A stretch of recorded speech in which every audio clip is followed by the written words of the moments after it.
In this lab, you're going to create an Azure Storage account and configure some key settings. However, before you do it yourself, let's quickly walk through the steps you'll take.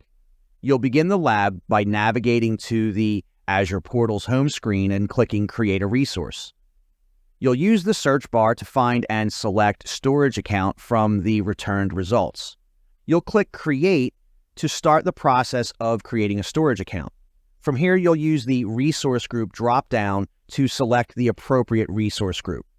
In this lab, you'll deploy the storage account into the prod.rg resource group. You'll provide a unique name for the storage account using only lowercase letters and numbers, ensuring that it's globally unique across Azure. The primary service setting is optional, so you won't be selecting anything for this lab. You'll click the drop-down to view options, then close it without making a selection. Next, you'll configure the redundancy settings by selecting Geo-Redundant Storage to enable geographic redundancy. This ensures data is replicated to a secondary region. You'll proceed by clicking Next and reviewing the settings in the Advanced tab. You'll scroll down and examine the additional options available. After reviewing the advanced settings, you'll click Next to enter the Networking tab.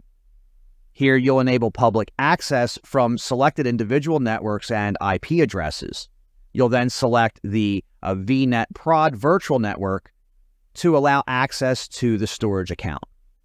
You'll scroll down to review the IP address options available and take note of the private endpoint options.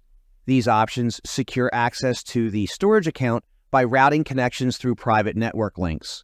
Moving on, you'll enable Blob storage versioning by clicking the checkbox. Blob versioning allows you to access earlier versions of blobs if they're modified or deleted, offering a way to recover data.